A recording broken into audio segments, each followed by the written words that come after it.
Et maintenant, j'entends une voix qui me dit t'es mort. À ce moment-là, qui me dit t'es mort. Et je disais les gars, aidez-moi, je vais aller en enfer, je vais mourir. Appelez un pasteur, appelez mes parents, je vais mourir, je vais en enfer. Tu vois, tu sais que tu peux rien faire, t'es seulement là, t'acceptes, tu dis pardon, ça sert à rien. Je criais Jésus, il n'y a pas de présence de Dieu, ça sonne vide. Je criais pardon, pardon, ça sert à rien, ça change rien, t'y es déjà. Le temps, il passe pas. Et finalement, je me suis retrouvé en enfer. Mais quand je vous dis en enfer, c'est pas des jeux, genre, c'est vraiment réel.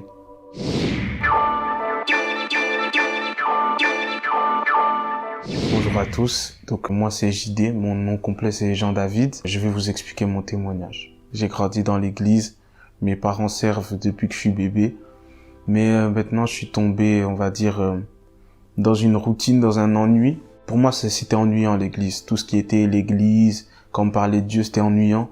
Donc j'ai été chercher de l'amusement dans le monde, dans tout ce qui était les filles, les fêtes, l'alcool, la bringue si je puis dire, également les bagarres. Les bagarres, j'étais un garçon très violent, vraiment violent, me taper, même des fois me ramasser des coups aussi. C'est quelque chose que j'aimais, genre cette interaction, ça m'animait vraiment. Je me donnais un genre du style, ouais, être impliqué dans les bagarres de quartier, etc. J'aimais aussi beaucoup l'argent. J'étais vraiment omnibulé par l'argent. Pour moi, tout moyen était bon de faire de l'argent, que ça soit propre ou sale. Je peux pas finir pauvre. Et malheureusement, j'ai fait beaucoup de bêtises suite à ça. Mais maintenant, je vais vous raconter comment Dieu a totalement transformé ma vie du jour au lendemain. Je suis parti en vacances avec des amis. On avait pris un appartement à la mer pendant 1 mois.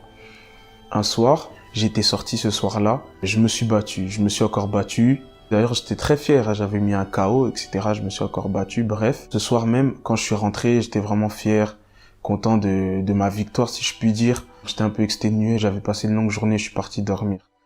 Faut savoir, on était 10 dans l'appartement avec mes potes. On avait pris un appartement de 10 personnes, donc il y avait différentes chambres. Moi, j'étais dans une chambre avec 2 amis. Avec 2 amis, il y avait un grand lit, un lit normal. On était à 3 dans la chambre. Donc moi, je suis parti dormir en premier. Et par la suite, mes amis m'ont rejoint. Mon pote, il aimait bien mettre des musiques un peu pour s'endormir, etc. Et ce soir-là, il avait mis une musique très très douce. C'était de la mélo comme ça, mais c'était pas de musique chrétienne. En temps normal, si j'avais écouté cette musique, vraiment, j'aurais apprécié et tout. Mais là, j'étais dans mon sommeil et je suis réveillé par une douleur. Je comprends pas ce qui se passe. Et il faut savoir que j'étais en train de trembler dans mon lit. J'avais vraiment des réactions. Genre, je sentais vraiment une brûlure qui venait de la musique. Et mon pote, il comprend pas ce qui se passe, il rigolait un peu, ils étaient 2, Et je lui dis, s'il te plaît, coupe la musique. Et lui, il a pris ça à la légère, il a baissé le son un peu, il a pas vraiment coupé. Donc moi, du coup, j'essaie de boucher mes oreilles. Et là, la musique me traverse, c'était une brûlure, des ondes bizarres. Et je continuais à trembler, je continuais vraiment à trembler. J'ai commencé à crier, je lui ai dit, coupe la musique. Frérot, il se passe vraiment quelque chose de bizarre. Et maintenant, j'entends une voix qui me dit t'es mort. À ce moment-là, qui me dit t'es mort. Donc moi je comprends pas, pris de panique, je commence à me lever, m'habiller. Je dis je peux pas rester ici, je dois partir. Parce que je sentais cette douleur, je me sentais mal, je comprenais pas ce qui se passait. Et j'ai commencé à dire à mes potes. Donc il y avait avec moi mon pote chrétien et mon pote musulman. J'ai dit ouais, priez pour moi les gars, priez pour moi. Je sais pas ce qui se passe, mais priez pour moi, appelez un pasteur. Appeler mes parents, mais prier pour moi. Et du coup, mon pote chrétien qui était avec moi, qui a mis la musique, il a pas vraiment fait attention. Mon pote musulman, il s'est vraiment mis à prier. Il faisait ses prières, du coup, en arabe, etc. Et maintenant, j'entends cette même voix qui est mort, qui m'a dit t'es mort, qui se moque de mon pote et qui dit inconscient, tu pries la mauvaise personne. Et à ce moment-là, du coup, moi, j'ai vraiment paniqué. Et je me rapproche de lui, je dis frère arrête. Je dis frérot arrête. Et lui il pensait que je sais pas, il me délivrait, donc ça veut dire qu'il parlait encore plus fort. Et à ce moment-là, il m'est arrivé vraiment quelque chose de fou. J'étais là et je me suis vu moi-même, mais en train de flotter, moi-même devant moi. Donc ça veut dire que je me voyais 2 fois. Et à ce moment-là, je suis devenu, mais quand je vous dis complètement hystérique, j'étais fou. J'ai commencé à crier, sauter, j'essayais de courir en fait, comme si je courais après moi-même et j'étais fou, je criais. Et quand j'étais dans cet état-là, faut savoir que j'ai pris conscience de vraiment toute la vie. Je sais pas comment ça se fait, mais je savais tout. Et je disais, les gars, aidez-moi, je vais aller en enfer, je vais mourir, appelez un pasteur, appelez mes parents, je vais mourir, je vais en enfer. Et je courais après moi-même. Et mes potes, ils me contiennent, ils essayaient de me tenir parce que je sautais vraiment, je renversais tout dans l'appartement. Et ils me tiennent, et je dis, les gars, s'il vous plaît, tenez-moi, tenez-moi, tenez-moi. Ils disent, on tient, qu'est-ce qui se passe et tout? Je dis, tenez-moi. Et après, je dis, les gars, c'est trop tard, c'est fini pour moi, je vais aller en enfer. Donc, je vois mes potes me tenir de moins en moins, parce que je me sens tout simplement descendre, jusqu'à ce qu'ils fassent vraiment, je sois vraiment dans le noir. Maintenant, à ce moment-là, la même voix là qui s'est moquée de moi, m'a dit, je t'avais dit, tu es mort, ça servait à rien de te débattre. Et je me vois en train de voler. Et on me dit, tu vois. Et après, je me vois en train de me battre. On me dit, tu vois. Et en fait, j'ai vu une série de choses que j'ai fait dans ma vie, de mal. Et à chaque fois, on me disait, tu vois, tu vois, tu vois, tu vois, tu vois. Il faut savoir que quand j'étais dans cet état-là, bon, comme je vous ai dit, je savais tout, je comprenais tout. Donc ça veut dire, j'avais pris conscience du bien, du mal. J'avais pris conscience que le paradis, l'enfer existait. J'avais pris conscience de tout, de toute la vie. Et maintenant, j'entends orateur, orateur, orateur, orateur. J'entends ça plusieurs fois. Je me vois en même temps prêcher devant, enfin parler devant des foules, devant des gens. Et les gens qui m'écoutaient étaient touchés par ce que je disais. Et après, on me dit orateur, cette même voix, hein, orateur, orateur en boucle. Et il me dit, orateur, c'était ça ta destinée. Et t'es passé à côté. Donc j'étais complètement choqué. Parce que moi, faut savoir, quand j'étais petit, bon, j'avais des problèmes un peu pour parler. J'ai parlé un peu tard, puis après je buguais, je parlais lentement. J'avais des problèmes en général pour m'exprimer quand j'étais très petit. Et cette voix-là me dit, tu vois, quand t'étais petit, ben en fait ça c'était des attaques. C'était des attaques parce que c'est avec ta voix que t'étais censé rentrer dans ta destinée. Mais toi, avec ta voix, tu préférais faire du rap mondain, tu préférais escroquer les gens, tu préférais baratiner les filles. Et bref, moi j'étais comme ça. Donc t'étais en train de chuter, tu vois, tu sais que tu peux rien faire, t'es seulement là, t'acceptes, tu dis pardon, ça sert à rien. Je me suis retrouvé devant une très grande porte, j'étais devant, j'attendais, mais cette porte-là, je l'ai pas passée. Et finalement, je me suis retrouvé en enfer. Mais quand je vous dis en enfer, c'est pas des jeux, genre, c'est vraiment réel. Donc ça veut dire que souffrance, mais non, le mot douleur, le mot souffrance, ça peut même pas qualifier l'enfer. C'est trop. Je criais Jésus. Il y a pas de présence de Dieu. Ça sonne vide. Je criais pardon, pardon. Ça sert à rien. Ça change rien. T'y es déjà. Le temps, il passe pas. 1 seconde, 2 secondes. Comme là, je suis avec vous, je parle. Le temps ne passe pas. Tu peux pas compter les secondes. 1 seconde, peut-être c'est 100 ans. Il y a pas de temps. Et donc, j'étais là. J'étais en train de souffrir, je criais, j'avais des ondes bizarres, j'implosais, je comprenais pas. En fait, c'était mon âme, mais je comprenais vraiment pas, c'était une douleur inqualifiable. Et maintenant, je vois ma mère en train de prier pour moi la nuit et pleurer. Il faut savoir que chaque larme qui coulait du visage de ma mère, ce que j'ai payé pour ça, c'était trop, c'était vraiment trop. C'est une douleur, même le mot douleur, c'est pas assez. Ensuite, faut savoir qu'avant, je faisais du rap. Je m'efforçais à essayer de me faire un nom, etc., à faire des choses pour qu'on entende parler de moi. Donc, ça veut dire que, logiquement, j'influençais des personnes derrière moi.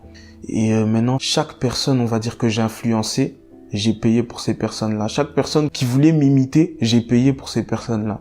Jusqu'aux personnes qui écoutaient mes musiques, j'ai été puni pour ces personnes qui écoutaient les musiques. Mais quand je vous dis la souffrance, en fait, c'est une souffrance. T'es là, mais tu ne peux pas l'assumer. Donc ça veut dire que c'est trop. T'es là, parce que tu peux pas t'échapper, mais t'es en saturation, c'est impossible. Ce n'est pas fait pour les hommes.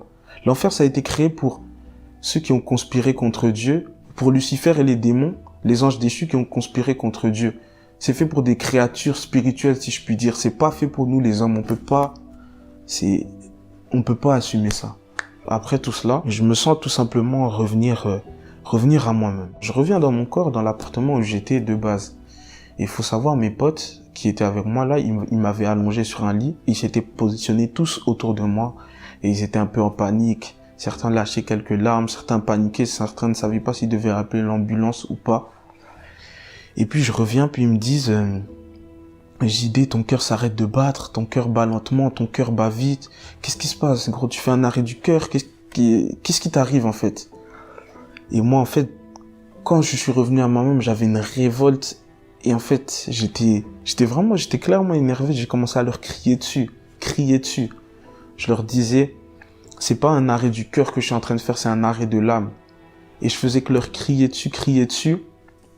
Et je leur disais, nous, on est là, on fait nos trucs, mais on se rend pas compte de ce qui nous attend derrière. On se rend pas compte que le salaire du péché, c'est la mort. Mais la mort spirituelle. Et la mort spirituelle, c'est pire que la mort physique. Et faut savoir, en fait, je faisais des allées-venues. Je faisais vraiment des allées-venues. Et donc j'avais vraiment ce sentiment-là. Donc je quittais mon corps, j'allais en enfer, puis je revenais dans mon corps, puis je repartais en enfer. Je revenais dans mon corps, je repartais en enfer. Et moi, je comprenais pas. Je leur disais, mais attendez, c'est de la torture. Donc moi, je vais mourir devant vous, mais je vous aurais dit ce que c'est l'enfer. Donc moi, je vais être l'exemple, la leçon pour tout le monde. En fait, j'étais vraiment révolté. Je leur disais, vous pouvez pas aller où je suis. Vous pouvez pas aller là-bas. C'est pas fait pour nous. C'est impossible. Donc moi, je leur criais dessus. Puis d'un coup, ma langue a commencé à brûler. Comme s'il y avait une lueur qui était dans ma bouche. Et ça sortait tout seul. C'est pas moi qui parlais. Et ils m'ont dit qu'apparemment, ce que je leur disais, c'est que je prêchais, je les exhortais. Moi, j'étais un type, je lisais pas la Bible. Je lisais très rarement la Bible, même si je l'ai jamais lu de ma vie avant. Et je leur sortais des versets bibliques, je leur prêchais, je leur ai parlé apparemment des 7 années de tribulation, je leur ai parlé de plein de choses en fait. Et genre ma langue brûlait. Et moi, je voulais juste dire, les gars, évitez l'enfer, mais il y a tout ça qui sortait de ma bouche et je contrôlais pas ce qui sortait de ma bouche. Comme je vous ai dit, l'enfer, il n'y a pas de temps. Donc, c'est-à-dire, quand je revenais, je vous promets, j'avais l'impression d'être super vieux. J'avais l'impression peut-être d'être parti 200 ans, 100 ans, 10 ans. Alors que peut-être je faisais, je sais pas, peut-être je faisais des allées-venues de quelques secondes, mais j'avais l'impression vraiment d'être parti longtemps. Et quand je revenais, j'avais le sentiment d'être encore plus vieux. Donc, à un moment, dans ces montées-descentes, j'ai ressenti un poids, mais c'est pas un poids que tu peux porter. C'est un poids vraiment qui me tirait de l'intérieur et je me sentais encore descendre. Et je disais, les gars, tenez-moi, c'est trop lourd, c'est trop lourd. Et comme je vous ai dit, dans cet état-là, j'étais conscient d'un peu de tout. Donc ça veut dire que je disais, les gars, je suis en train de porter le poids de vos péchés. Là, je vais descendre parce que je porte le poids de vos péchés, c'est trop lourd. Et ils essayaient de me tenir, mais ils tenaient mon corps, pas mon âme. Donc mon âme était en train de redescendre. Et j'étais en train de crier et tout. Puis j'ai dit, mais attendez, en fait, là, je suis en train de porter le poids des péchés de vous, ici, mes 5 amis qui êtes autour de moi. Mais Jésus a porté le poids des péchés de toute la terre. Le poids des péchés de vous, de moi, de tout le monde. Et moi, quand je vous dis les 5 amis là, le poids, c'était un truc, ça tirait mon âme de l'intérieur. Et je leur disais, tenez-moi, je criais, c'était trop lourd. Ils me tenaient, je suis quand même redescendu. Et quand je suis redescendu, je pense pour la dernière fois, je vois mon pote tout simplement en train de faire des bêtises. Et maintenant, moi, j'ai commencé à dire, mais attendez, c'est mon pote, c'est pas moi. Pourquoi je devrais souffrir pour mon pote? On m'a rétorqué, les bêtises de ton ami, c'est tes bêtises aussi si tu le fréquentes. Soit tu l'aides ou tu l'empêches de faire ça, ou soit tu arrêtes de le fréquenter. Après ça, j'ai encore souffert. Même le mot souffrance, c'est même pas assez. À un moment, dans toute cette douleur-là, quand je vous dis la douleur, là, c'est déjà insupportable. Mais là, c'était vraiment le summum de l'insupportable. C'était impossible. C'était de trop. Et comme je vous ai dit, je savais tout. Et quand j'ai ressenti cette douleur-là, cette implosion, cette explosion, ces vibrations bizarres, c'était vraiment de trop. Et en fait, c'était la souffrance tout simplement d'un homme de Dieu. D'un homme de Dieu qui finit en enfer. Et c'était la pire de tout ce que j'ai déjà vécu avant, c'était la pire de toutes. Et après cette phase-là, je me retrouve par terre, sur un sol, si je puis dire, pas vraiment blanc, mais c'était une matière assez... Ça m'avait l'air propre, très luxueux. Après, c'est une matière que j'ai jamais vue dans ma vie. Je me lève et je vois devant moi comme des gardes en V comme ça, en V. Et des gardes grands, mais vraiment tellement grands que limite j'arrivais pas à voir leur visage, je voyais le bas de leur corps si je puis dire. Et maintenant, au coin de ce V là, au coin du V, il y a une grosse présence comme ça qui est arrivée. Une grosse lueur, lumière. Dès que j'ai senti ça, je me suis allongé par terre. Je me suis vraiment mis comme ça, par terre, tout mon corps allongé face contre terre. Comme un réflexe, je me suis mis comme ça par terre, je sais pas pourquoi. Et quand j'ai senti cette lueur, cette puissance, en fait, j'ai jamais ressenti ça dans ma vie, j'ai jamais... Faut savoir, moi, je me battais, je tapais des gens, je me sentais un peu invincible. Je ne me suis jamais senti aussi faible de ma vie. Jamais. Quand j'ai senti cette puissance-là, je me suis dit, mais en fait, je suis moins qu'un insecte, je suis une poussière. Cette puissance-là, même comme ça, un souffle, il y a plus de planétaire, c'était trop puissant, je me suis jamais senti aussi vulnérable de ma vie.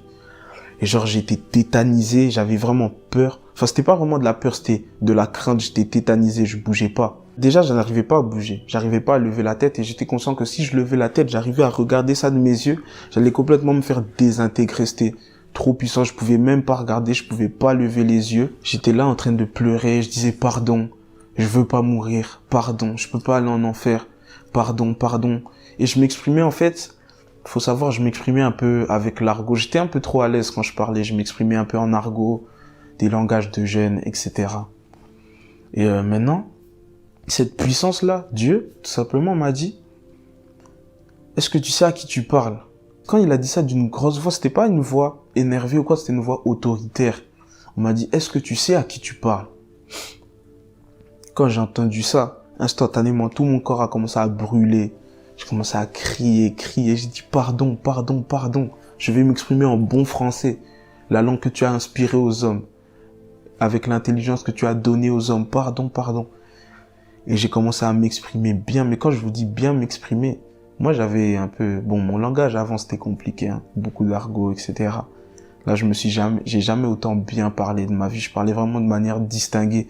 Comme si j'étais face à un président, comme si j'étais face à un roi. Je disais oui, vous, pardonnez-moi, etc., etc., etc. Et maintenant, d'un coup, j'ai commencé à parler tout seul. Je sais pas comment ça se fait, mais j'ai commencé à parler tout seul. Et déjà, c'était pas ma voix, c'était une voix particulièrement grave. Il faut savoir, mon âme était ailleurs, mais mon corps était dans l'appartement. Et mes potes, ils entendaient ce que je disais, ils entendaient ce qui sortait de ma bouche, ils entendaient ce que je disais. Et cette voix-là, grave-là aussi, ils l'ont entendu. En fait, j'étais en train de promettre, tout simplement. Et j'ai commencé à promettre de consacrer ma vie à Dieu, passer ma vie à témoigner, de passer ma vie à gagner des âmes, passer ma vie à servir Dieu. Et quand j'étais en train de faire cette promesse-là, en fait, je promettais pas devant n'importe qui. Donc ça veut dire que j'avais ce sentiment, cette douleur-là, comme si j'étais en train de redescendre. En fait, c'était soit je m'accroche à cette promesse, soit je vais en enfer, soit je meurs. Soit je m'accroche à cette promesse-là de servir Dieu, soit je meurs. Donc j'étais en difficulté et j'avais une grosse voix et je disais « Oh, je promets !» J'avais vraiment une grosse voix, je sais pas comment ça se fait. Mes potes, pour témoigner, ils ont entendu cette grosse voix-là. Et donc j'ai promis de servir Dieu, consacrer ma vie à Dieu, consacrer ma vie à témoigner, de faire de ma vie un témoignage, gagner des âmes. J'ai promis tout ce genre de choses.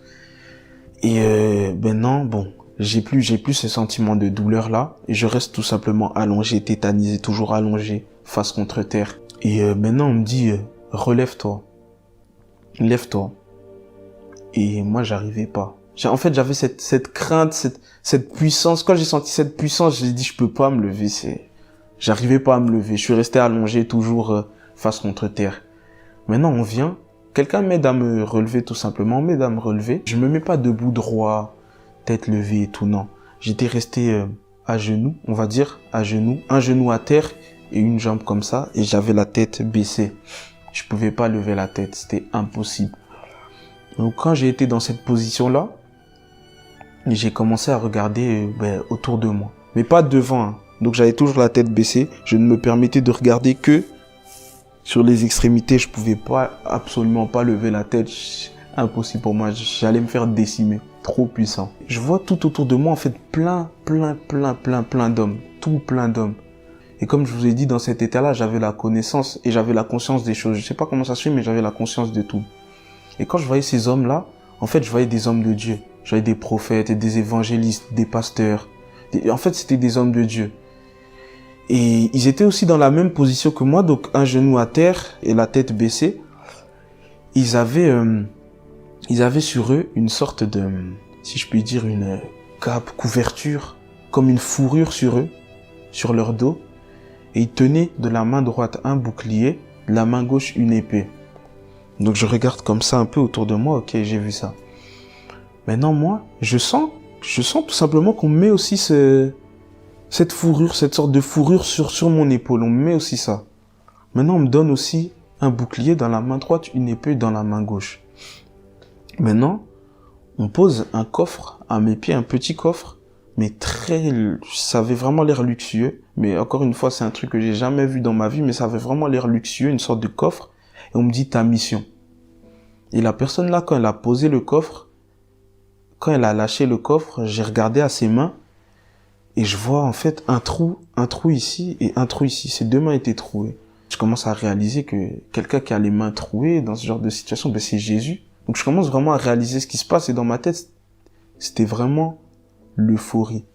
Et donc toujours la tête baissée. Et maintenant, cette voix-là me dit, t'es pardonné, mais c'est ta dernière chance.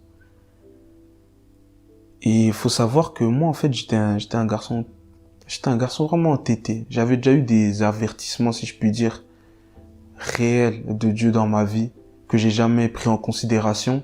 Et aussi, j'étais un garçon assez tumultueux, turbulent. Donc, c'est-à-dire que j'ai mis vraiment ma vie en péril beaucoup de fois. Ceux qui me connaissent vraiment, qui marchaient avec moi, qui ont fait toutes les bêtises avec moi, savent que j'ai peut-être failli mourir plus de 10 fois dans ma vie. J'ai vraiment trop mis ma vie en péril. Maintenant, cette voix-là me dit, t'es pardonné, mais c'est ta dernière chance. Donc moi, quand j'entends ça, logiquement, c'est pas quelque chose à prendre à la légère. Vraiment pas à prendre à la légère. Après ça, tout simplement, je me sens en fait revenir dans mon corps, revenir à moi-même. Et quand j'étais en train de revenir, j'entends vraiment plein de choses. Il y avait vraiment beaucoup de choses qui défilaient dans mes oreilles, dans ma tête. Il y avait trop de choses qui défilaient. J'entendais plein de choses. Et j'ai notamment entendu la voix du début, qui se moquait de moi, qui m'a dit t'es mort, qui criait, qui disait non, il en sait trop, il mérite pas le pardon, c'est un pécheur, il en sait trop, il mérite pas le pardon. Et j'ai entendu vraiment beaucoup de choses. Et maintenant je suis vraiment revenu vraiment dans mon corps. Et j'étais vraiment en sueur, mon cœur battait vite. Je vois mes potes allongés autour de moi, ils m'avaient allongé dans le lit. Il y en avait certains qui pleuraient, certains qui stressaient, certains qui... Et quand je suis revenu, j'ai dit, quelle grâce. Et j'étais en boucle, je faisais que dire, quelle grâce. Et après, je leur disais, les gars, en fait, quand j'ai réalisé tout ce qui se passait, je disais, ah, mais attends, là, vous êtes que 6. Parce que je voyais qu'ils ont été touchés par ce qui m'est arrivé. Je dis, attends, donc là, vous êtes que 6. Mais c'est pas assez. Je dois beaucoup plus impacter, je dois partir d'ici, je dois évangéliser toute la terre. Je me rappelle, j'avais dit ça, je dois évangéliser toute la terre. C'était vraiment... J'avais ce feu, je disais non, je dois gagner des âmes, les gens ne peuvent pas vivre l'enfer. Même l'enfer, c'est pas quelque chose de souhaitable, même à son pire ennemi. Donc je disais non, je dois évangéliser, je dois pas rester ici, etc. Après je leur ai dit les gars, à partir d'aujourd'hui ma vie a changé, ma vie va changer. Il faut savoir, moi quand je faisais du rap, bon, j'avais mon nom de rappeur, etc. et tout. Mais ce nom-là, on m'a appelé par ce nom-là, on m'a dit ce nom-là, oublie-le. L'ancien personnage que tu étais, oublie-le, il n'existe plus. Et après, moi, je lui ai dit, bon, les gars, le personnage, là, il n'existe plus. Moi, maintenant, je suis un homme de Dieu, etc. Et maintenant, l'après, c'est que je suis incroyablement reconnaissant envers Dieu. Déjà, de m'avoir fait la grâce de pouvoir expérimenter ça, même si c'était très difficile. De m'avoir permis, tout simplement, de voir, en fait, ce qui m'attendait si j'étais mort avec le train de vie que je menais. Donc, avec la vie d'avant, les sorties, si j'étais mort dans cette vie-là, en fait, j'ai pu voir ce qui m'attendait après. Et j'ai réalisé tout simplement que tout ça, c'est vraiment éphémère. L'argent, je courais vraiment derrière l'argent. J'ai réalisé que l'argent, tu vas pas l'emmener après ta mort. L'argent, tu vas le laisser ici. Les filles, tous les plaisirs de ce monde derrière lesquels je courais, j'ai réalisé qu'en fait, c'était des plaisirs éphémères et qui me mèneraient tout simplement à ma perte. Et vraiment, je rends grâce à Dieu de m'avoir fait cette grâce et d'être ici, là, pour en témoigner. Et je tiens à parler à toi qui regarde cette vidéo. Je voudrais dire que c'est très important et qu'il faut qu'on prenne conscience que c'est réel. Moi qui croyais pas vraiment à ces histoires-là, bon, j'entendais ça de loin. Je pouvais entendre des témoignages comme ça via mes parents, mais Pour moi, c'était du blabla, tout ça. Mais Dieu m'a confondu parce que ça m'est arrivé à moi-même, donc je peux plus nier. Le monde spirituel existe. La vie après la mort existe. L'enfer existe. Le paradis existe. Et on a les cartes en main, en fait. Tant qu'on est en vie, sur cette terre, on a les cartes en main. C'est à nous de préparer notre destinée, tout simplement. Maintenant, à toi qui regardes cette vidéo, ne te sens jamais trop sale pour revenir à Dieu. Il n'est jamais trop tard. Dieu est un Dieu d'amour. Il a déjà payé à la croix pour tes péchés, pour mes péchés. Et il n'est jamais trop tard pour revenir à lui et pour te repentir. Je t'invite, à toi qui regardes cette vidéo, à faire cette prière avec moi. Seigneur Jésus, tu connais mon cœur, Seigneur Jésus. Tu vois ma vie. Tu connais ma situation. Seigneur, aide-moi tout simplement à pouvoir arriver au but, arriver là où tu m'attends, pouvoir rentrer dans ma destinée. Aide-moi, Seigneur, à ne pas me perdre et à ne pas tout simplement rater le coche, finir en enfer. Mais aide-moi, Seigneur, à accomplir ce que tu attends de moi pour pouvoir te rendre fier et dégager un bon parfum. C'est en ton nom que j'ai ainsi prié.